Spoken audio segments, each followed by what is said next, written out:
Isipin ko, behavior niya is if you can look sa tao. Naghalimbawa, di ba?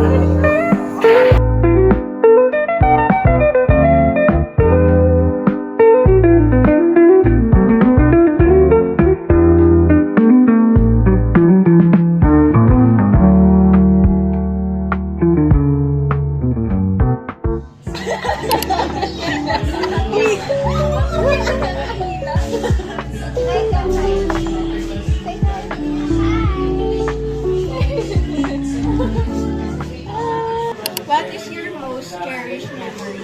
Sige, ito na lang. Since like, i-share ko na yung most cherished memory ko. Kasi talagang pagpunta ko doon, I fell in love with, dun sa place mismo. Ang ganda. Sa, namin, yung nag-try kami sa Palawan. One daw. Ay, lang. Puti. Do you believe in right person, wrong time? Ay, sis. No. Kasi the right person will always make it work. You have to believe na yung right person is hindi siya basta-basta magbubukaw. Lalaban siya. You always deserve the right. Pag nagpatalo siya dun sa wrong time, parang, pag napanghinaka siya na loob. Baka mali mo, hindi pala talaga siya yung Hindi na. Biggest turn on from kayo. family-oriented, God-fearing, smart, yung may sense of humor. Ayun, gusto ko naman sa, Romantic din pa. may street intelligence. Sweet smart! Totoo Totoo yan! Yung marunong talaga dumiskarya. Yun yung hinahanap ko talaga sa boy. Tapos, Kaya pala. tapos, emotional intelligence ka. Pero, may emotional intelligence din. Gets. Tapos, gusto yung he will make me secure sa relationship na. Kasi minsan may tendency tayo, yung inconsistency ng someone, it drives us to put more effort. Tendency should not be an invitation for you to love hard. Dapat i-take mo yun, like, i-bring up mo yun. Ano nangyayari? Ba't may shift sa energy? Hindi, ayun yung sinasabi. Ayun ba yun? Parang, Parang reward Yung reward, oo. Kasi yung nasabi ko, reward ka lang ng consistent. reward. Oo. Nawawala yung Yun naman yung sinasabi nila na huwag kang puro bigay when it comes to love. Kaya dapat laging may natitira sa'yo.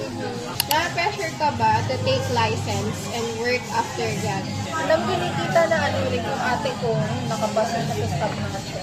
Tapos parang, ayun nga, like parang, want ko rin ma-pressure like in a good way na na parang masabi ko na adult na ako ba? What state of life do you think is the right time for serious relationship? Serious adventure? Relation. Age? What state of life do you think is the State right of life. right? Siguro kapag may stable job ka. Kapag may stable job ka na, di ba parang stable ka na lang as a person. Kasi, you get to decide what to do with your own time. Ayun, di ba parang may i-bring ka sa table, may i-bring siya mismo sa table din. So, I am the table. So, oo. Yeah. So, parang gano'n. Qualification. Kasi parang gano'n na yung, as a mature type of Kasi di ba parang, nandun ka na, kasi kapag stable job, parang nandun na din yung, isip mo na, kailangan ko na mag-plan for the future. Like yung mga first impression. Naalala ko sa yung first, lagi siyang hinahanap siya lagi ng live. Naalala ko yung sa alert event. Nakaupo lang siya doon sa malapit sa stage na lisa niya. Kasi nag-aasikaso kami yung bloodletting. And then tawabi ako sa kanya. Tapos nakipag-usap siya agad. Ganun. I mean, ang dami kang nasi-share na stories. Kapag ginausap ka, may masashare kang stories. Ganun.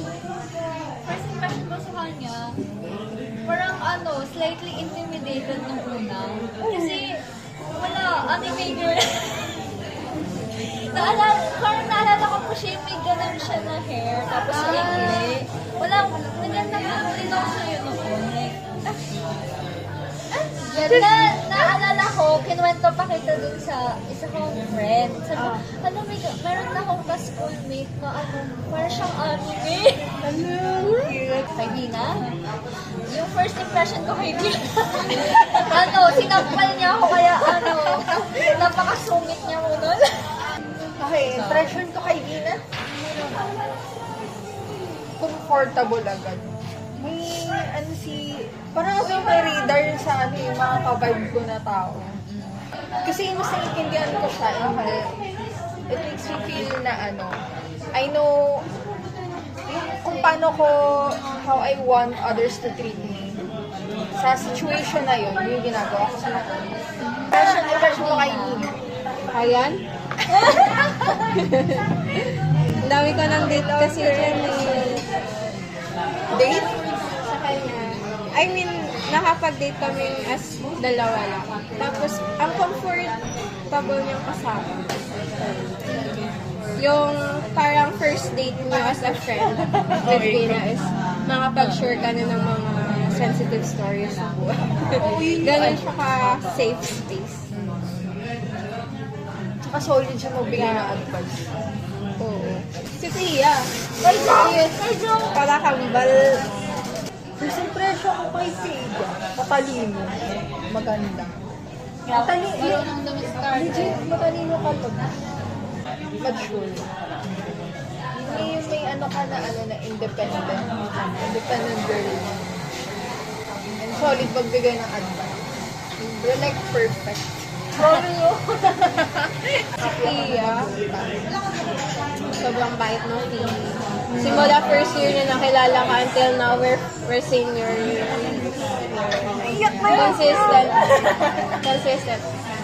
Yes, sila Marian. Consistent na nakilala ko sila nung first year until now. We're still in the same group. Mabait naman si Tia dati. Sinasamahan ako niya sa mga... Pero kay Gina hindi mabait. Char! Naalala ko sinasamahan mo ko dati sa Libis pag gusto tipo kong mag-explore. Sinasamahan mo ako sa mga sulok-sulok.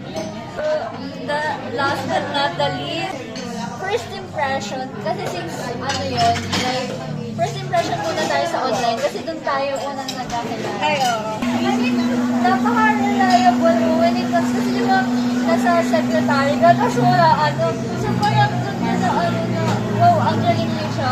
Parang she's someone I can look up to. Mature ko, dahil wala nangyayari sa buhay mo. So parang, okay, parang may times na parang inisip ko, ay, gusto ko maging katulad ni Jam. When it comes to, Yung my class. when it comes, tas, very ka din.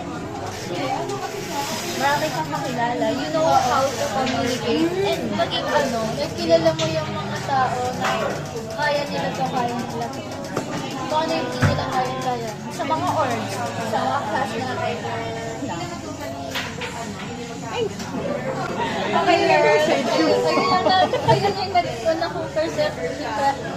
Nire-respect ko yung time. Like, nung hindi pa kasi tayo face-to-face, pag may tanong ako sa'yo, agad mo siya nire-respect, maging hour or so.